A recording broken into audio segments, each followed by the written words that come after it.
Hello, everyone, and welcome to another episode of Conversations with Coco. Um, Today's episode is going to be short and sweet, so I'm going to get.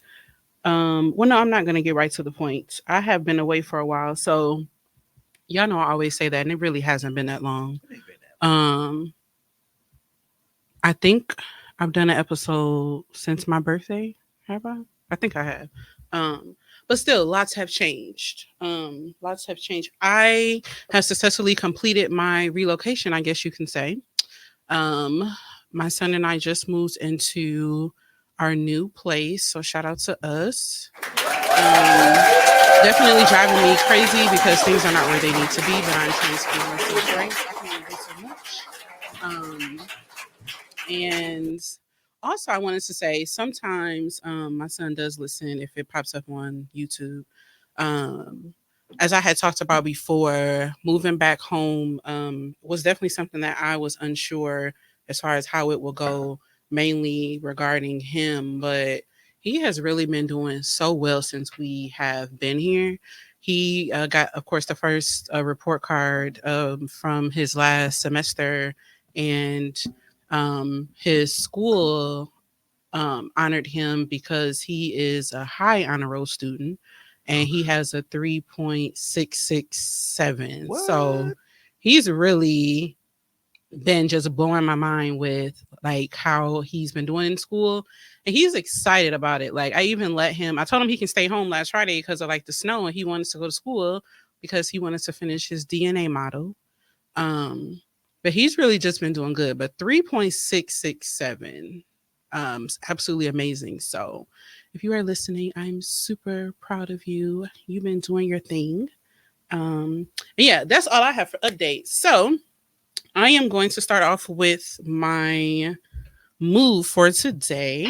Like damn, she on her move. Like damn, she on her move. Now, I know I usually play you a song, but I don't have a song in my spirit today. And I also don't have a song in relation to the topic. But I saw this post on social media and I figured I would take the opportunity to read it because maybe somebody needs to hear it, right? So it says, there is nothing more romantic than walking back into your own life after being gone for so long, finding routes that lead you back to yourself when the map in your life isn't legible, remembering who you are again after misplacing all the keys that lead you back home. Remembering who you are is the greatest love story. And here you are, slowly returning back to yourself with softness, with love, wearing energy that feels like a brand new outfit, but fitting of who you've always been, with kindness, with patience, healing parts of yourself along the way. You are always worth the wait. And here you are, after all of their false opinions and misunderstandings, blooming away from the dirt they've tried to sprinkle onto your spirit, prepared for any season that comes your way, rooted in nothing but truth. And after being lost for so long and losing elements of yourself worthwhile navigating through jungles of judgment and oceans filled with opinions, here you are, stronger, wiser, and thriving. Stings to your self esteem and bites aimed at your being could never poison your progress. Darling, you were never broken. You just needed to remember that you were always whole. Maybe it's not about becoming a new you, but becoming more you in ways that are recognizable to your authentic self. Trust who you are, trust who you're becoming, but trust who you didn't become as well. You've been exactly who you need to be in every step of your journey. Sometimes seeing the bigger picture means coming to the realization that you've always been the puzzle piece that you never knew you needed to unlock the next level of your life. Every road you take that leads you back to yourself is worth the mileage. So that touched me, and I just wanted to pass that along to you all. Now, one thing I forgot to do before I went live right quick is make sure that my live is on public so I can see y'all comments because y'all be saying stuff and I'm not able to see it. Somebody said something and I Yeah, there must not be. thank you, Eric. I appreciate you. Yeah, I just made it public, so I should be seeing the comments There now. we go. Okay. Perfect. So what I'm going to do, as you can see in the title of my episode, the episode about societal influence. Society influences us in a lot of ways, but today I am going to specifically focus on body image in relation to being a plus size woman. So I'm going to talk about how the societal influence shows up in your friendships as well as how it shows up in your relationships. I saw this video on social media and I wanted to play this and then we will kind of dissect it and have a conversation. You gonna play it for me? Being the plus size friend.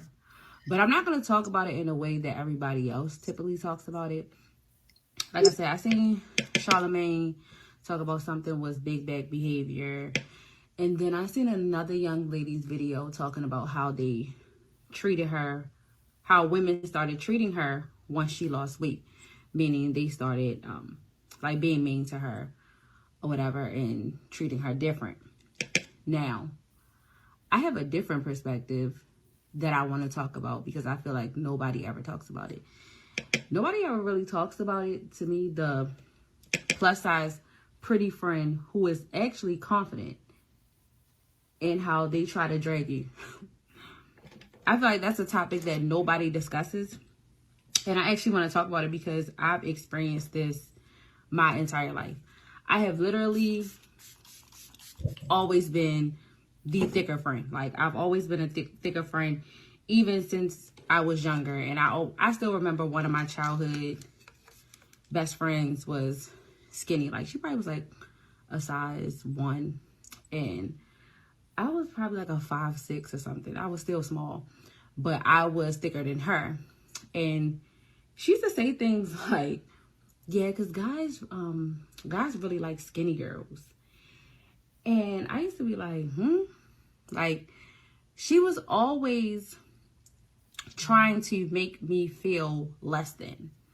And even in my adult years, hanging with girls that were slimmer, even light skinned and slimmer, and they may have big butts and I didn't have no butt, and guys would still treat me well, they will always find some type of way to try to attack my accomplishments or just me in general. Like, it was just weird. Like, in my early 20s, I want to say when I did have self-esteem issues, it never came from how I felt about myself, but how people I was hanging with was trying to make me feel about myself. You know, like I said, when they couldn't attack my appearance sometimes, they would attack like, oh yeah, because I went to such and such and got my hair done and she did a good job. And these are people that I used to do their hair, and it was like they were always trying to make me feel like I wasn't good enough when I really was the fucking prize. Like, not every plus size friend isn't confident. Not every plus size friend thinks they aren't beautiful or doesn't think highly of themselves. And I think it's really odd that there are women, even young girls, that will try to pick apart the plus size friend and make her feel like she shouldn't feel like she's pretty. And I've started to realize that these women and these young girls do not feel good about themselves, even being in their smaller bodies or their bigger butts. They literally, because they don't feel good about themselves, they sitting there like, bitch, you got a gut and no ass. Like, why do you feel good about yourself? That's exactly how their brain works. And yeah, I kind of just wanted to talk about this. And I want to know, has anybody else experienced this in their life? Like, people not wanting you to love yourself, even though you are thicker or plus size. Like, I literally love myself. Like, I literally know I am fucking gorgeous. Like, I have never had no problem dating. And I've dated fine men with their shit together at that. I've been flued out, and I flued out on a sense of fucking. I've been flued out, didn't have sex, had a great time, all that. Like, I live a very fucking good, soft life. Like, for sure. So I want to know, ladies, have you ever experienced this? Okay, so let's dive into this. First of all, do y'all know I cite my sources because I don't be stealing people's stuff. So her name is Jasmine Bad on TikTok and Instagram, and I originally watched a video on a blogger's page. Her name is Real Yanni. So I want to dissect this from two different perspectives. I am going to talk about positive and negative experiences I've had in friendships and with women, and then I'll talk about positive and negative with like men. Sorry to interrupt So your flow. I have a question though, real quick. Is it customary for women to just like take makeup and have conversations like that? Is that yes, like a it's called a get ready with me. oh, that's a thing? Yeah, it's like you're doing two things at once. Like, come get ready with me and let's have a conversation. Okay, so it flows naturally when they do that. Okay, Mhm. that's okay. Yeah, and it's like my mind did two things at once. I'm listening to what she's saying, but I'm also like, ooh, what setting spray was that? And ooh, I like that powder puff you use. I got to get one of those. I don't like the way how It's like a irritated two. you look when I interrupted you, but go ahead. Because I'm I didn't sorry. know where you were going. That's why you never know with you. I wasn't sure. That was a safe question. So before I tell my experience, I want to preface this by saying I'm not using names and there's no ill intent behind it, but it's my experience, right? So, from a positive perspective, and let me give you a little bit of history. Since I had my son, that's when I began to be like the plus size, like the thicker friend. Um, right after I had him, I pretty much went back down to my size, less than 200 pounds. But then once that Depo birth control hit my system, I blew up and I pretty much gained like 40 pounds in a very short amount of time. And it's been downhill from there. When I am in community with my best friends, and when I say my best friends, I mean like my friends from one of them from high school and then the rest of them from college. When we are in situations together and all of them are smaller than me, I never feel less than.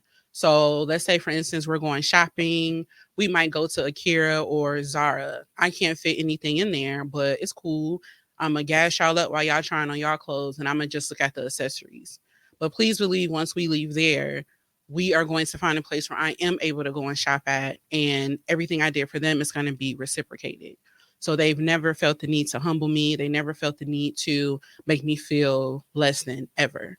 Now, throughout the journey of our friendship, there have been comments made as far as people kind of implying that it kind of seems like I don't match with them because of how I look or my aesthetic or whatever. But of course, it's not something that has ever affected us or our friendship throughout our journey.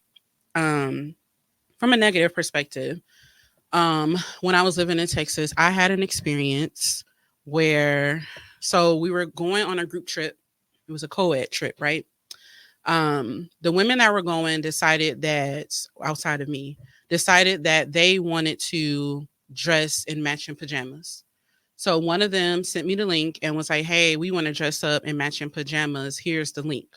So I'm like, okay. I clicked the link. I go on Fashion Nova and a few things. Number one, the largest size was extra large. Okay. I'm a big mama.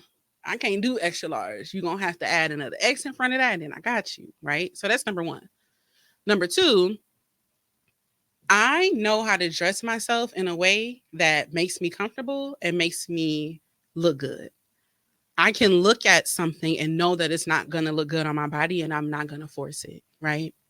The pajamas that they picked, it was not going to look good on me. And mind you, this group of women, they were all way smaller than I am. Way, way smaller. And number three, it's a co-ed trip. So it's going to be niggas there. We all sitting in the same house. I don't feel comfortable walking around in these pajamas with men in the vicinity. So it's these three things. I messaged back and I said, hey, I don't feel comfortable with this and it doesn't come in my size. And the response was, well, such and such was able to find her size. And there was like this annoyance. And I'm like, just because such and such was able to find their size has nothing to do with me. This stuff literally doesn't come in my size. And it was like, are you annoyed that I can't fit it? And I'm ruining like the whole matching pajama aesthetic. But it was like this deep annoyance that my size is not available and I'm throwing everything off. Now, when this situation happened back then, this was years ago. The person that I was back then is not the person I am now. So I didn't say anything. I didn't address it. I didn't call it out. If that shit had happened today, the person in front of you, I would have went the fuck off because I'm going to call it out and we're going to break this down because first of all, who you talking to, and second of all, what's the problem? So completely different. And also, the woman that I was back then was nowhere near as confident as I am now. And I've talked about that on previous episodes from a confidence perspective. During the time that this happened, I had none. There was no confidence. There was no, self esteem at all. So people were really getting away with murder and saying all types of shit. And I was letting it happen because at that time, that's all I knew. I didn't like conflict. I didn't like issues. I just felt like I just wanted to fit in. So in order to fit in, you kind of just got to shut up and you have to go with the flow. But there were so many times when I was living in Texas that I felt kind of how the girl said in the video. It was like, I felt like, people had to humble me, or people would kind of look down on me and really try to make me feel bad about myself, because this is the size that I am. Because when you look at the women in Houston in particular, they have a certain look, they show up in a certain way. And here I am trying to maneuver through that journey. And I don't have confidence. I don't have a self-esteem at all. And I honestly, I didn't even know how to dress myself back then. Now, comfort is always going to be at the forefront. So I'm quick to put on a t-shirt or, leggings, and I really don't care how I'm showing up. We might be going to Chapman and Kirby, and I might be dressed up and have heels on for a second, but I'm going to go out to the car and put on my flats if my feet are hurting. And I've had situations where it's like, no, like, you better not go out to the car. You got to keep those shoes on. Even if they hurt, you got to keep those on. Because if you putting flats on, that's just not going to look good. We big girls, we got to look good. You got to keep yourself together. So I'm not together because I got on a flat shoe. Makes no sense to me. But again, not saying anything. So the whole birth of Coco happened in 2019 when I started feeling myself. And for me, it was like an out of body experience because I had never felt that throughout the journey of my life. So who is this person? And so she got a name, and the name stuck. It wasn't supposed to, but it stuck. And here we are today. So I follow so many plus size influencers. And if you read the comment section, it confirms how we live in a world where people really want you to feel like shit and not love yourself because you are in a larger body. I saw a post on social media, like I think last week, and the guy said that he hates seeing overly confident fat people. Like, why does it bother you that a person who you consider to be fat is confident? Like, why is there this deep need for, people of a certain size to hate themselves? Like, it's sickening.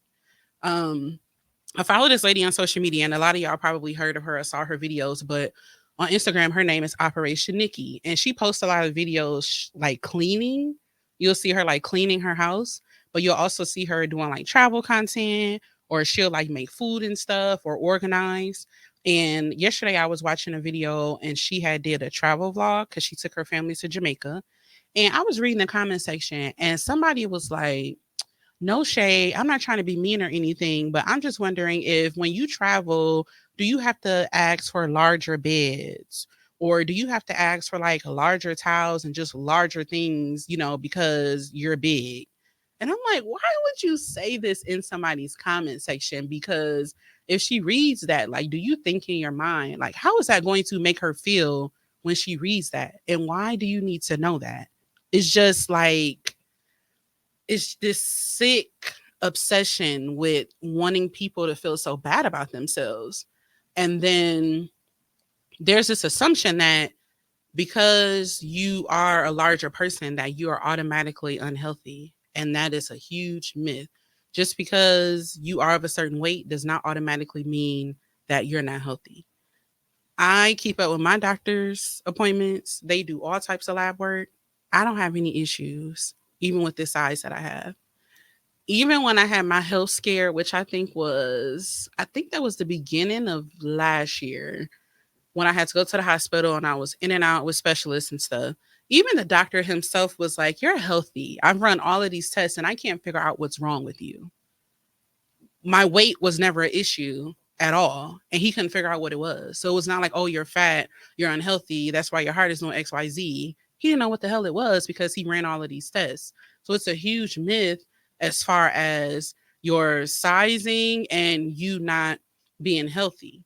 Um, but in friendships with women, I think that it's sad that a lot of the body shaming and a lot of like the horrible things said come from women because I feel like women should understand each other on a different perspective because our bodies just go through so much on a regular basis. And when you're looking at a woman, you don't know where she is in her cycle. You don't know what she has going on. Your weight literally can fluctuate on a day to day basis.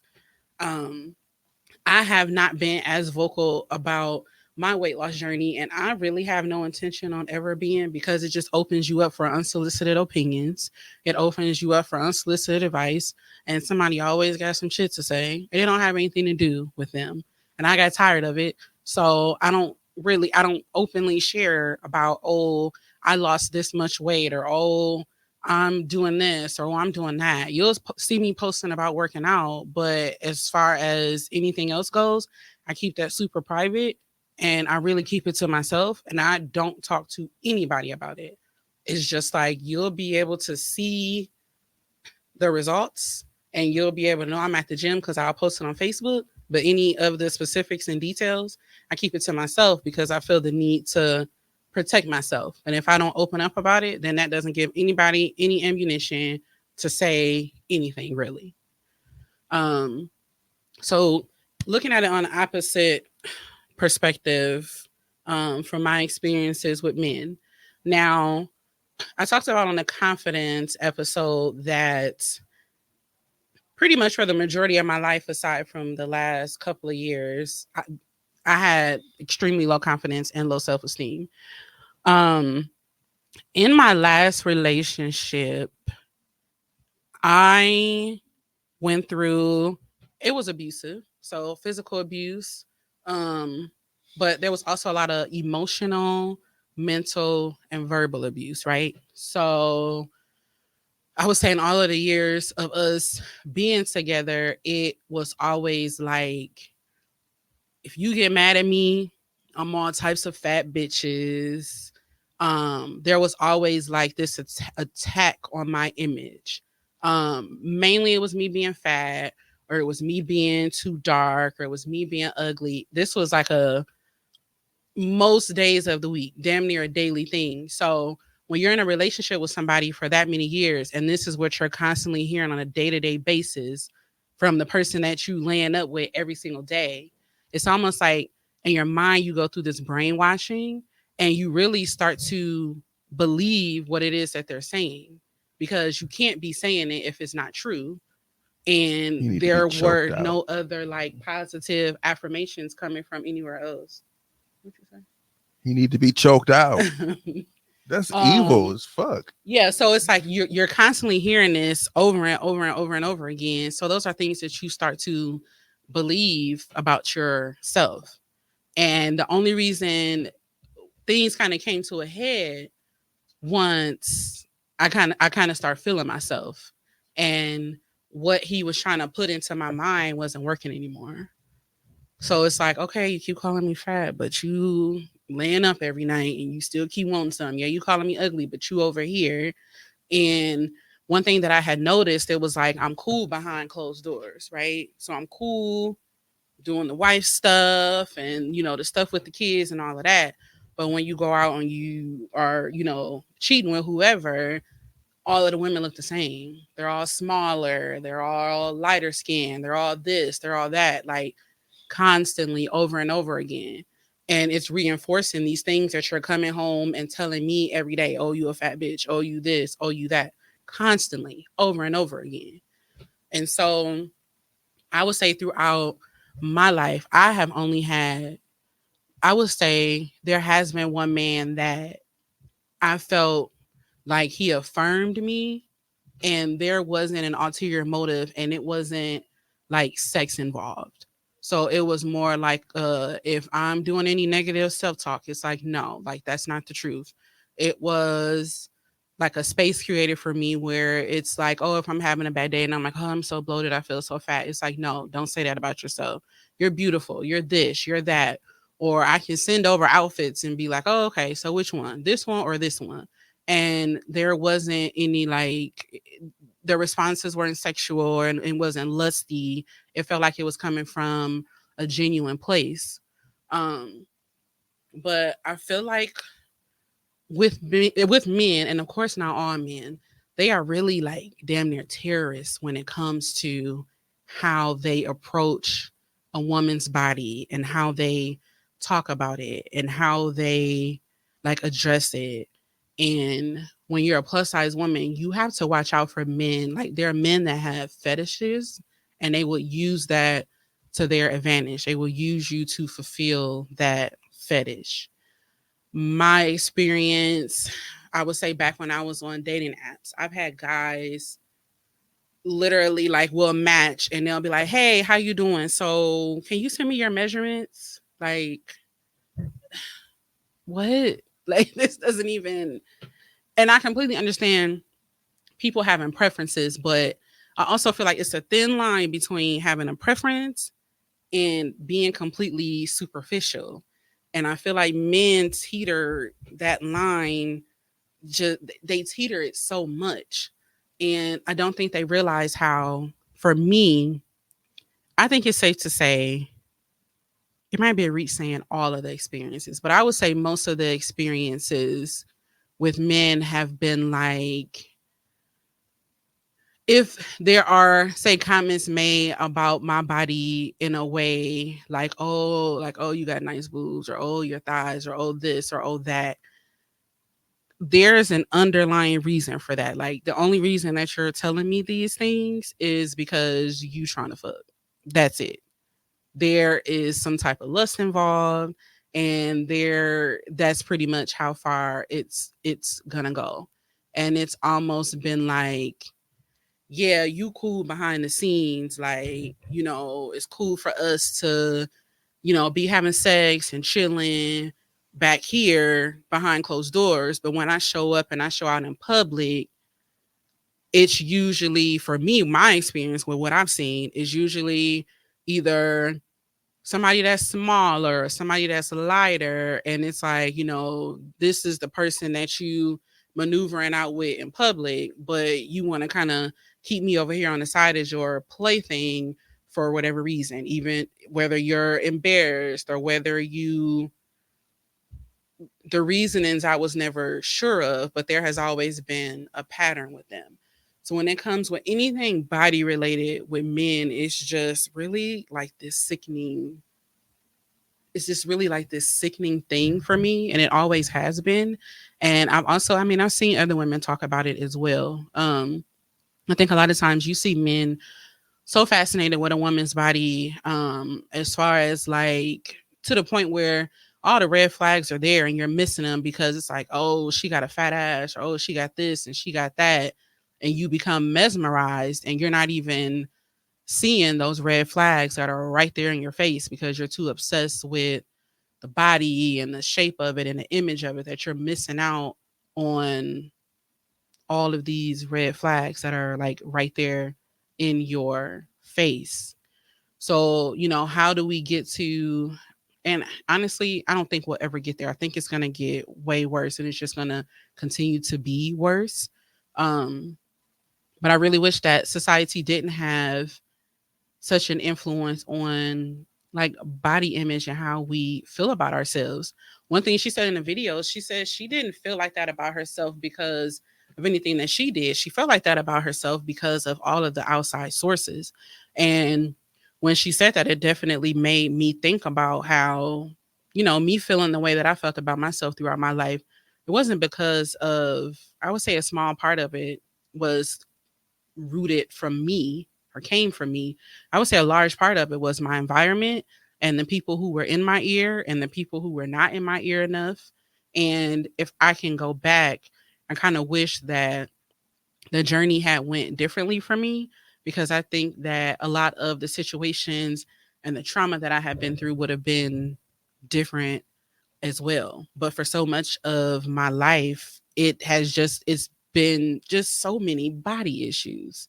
Um, But the good thing about it now is where I would say I'm in the best space that I've been in like ever in my life. I am the most confident that I've ever been. And I'm really at a point where I'm not letting what people say or think about me or my size or how I look get to me like I usually do. Like you really can't tell me shit now. And the mind frame I'm in now is a mind frame that I wish that I was in many, many moons ago. But I can't really dwell on that. All I can do is be happy that I'm here at this point and not allow myself to be dragged back to where I was before. And that's going to take continued work.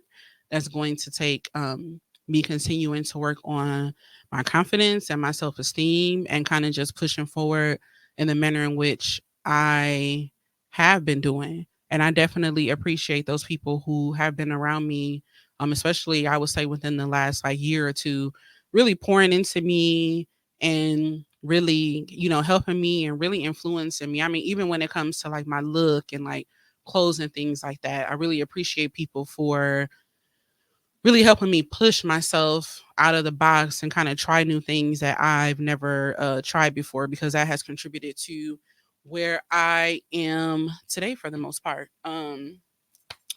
So yeah, that's pretty much all I had. I am going to be addressing societal influence on several different topics, but I really just wanted to start here with body image. And if you remember anything from what I said today, just remember that, you don't allow anyone on the outside to influence how you feel about your body. It does not matter what that number says on the scale. All that matters is how you feel about yourself. And if you are 300 pounds and you love yourself and you feel amazing, that's what you should do. And if you are 100 pounds and you feel amazing, then that's what you should do as well. And don't let anybody on the outside influence that. So yeah, lastly, I have my WTF segment. And I'm pretty sure, based on the time, she's not watching it because she's putting her child to bed. But she commented on my post and she asked me if I was bringing this today, what she calls a goblet. Now, this is a WTF. If you watch Love is Blind, you have seen these cups.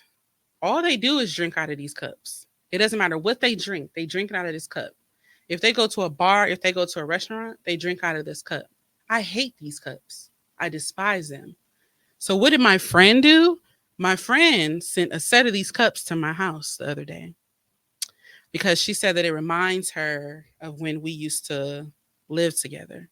So she chose to spend her money sending me a cup that I absolutely hate. And I'm going to box these cups up and I'm going to put them on her porch. Actually, I have a key to her house still. So I'm going to take them in her house and put them on her counter. So if you're watching today, I hate you, and lose my address and don't send me anything else unless it is something that makes me happy. Okay. All right. And actually anybody else as well. If I just feel like everybody needs to lose my address. I just need to start over because y'all playing in my face. But yeah, that's all I have today. I need to get home to my kid. And yeah, I don't know when I'll be before you. Y'all know I kind of come in and I come out. I do want to take the time to thank my stand-in producer today for making time for me in the midst of his busy, busy schedule. You are much appreciated. I mean, I have so many things to do and so many goblets to drink from. I don't believe you. Sorry. You're welcome. Shout out to me for not saying what I was about to say. But yeah, y'all, that's it. Thank you for listening. This episode will replay whenever it's set up to. Not exactly sure when, but until next time, I'm gonna call y'all back. Have a good weekend.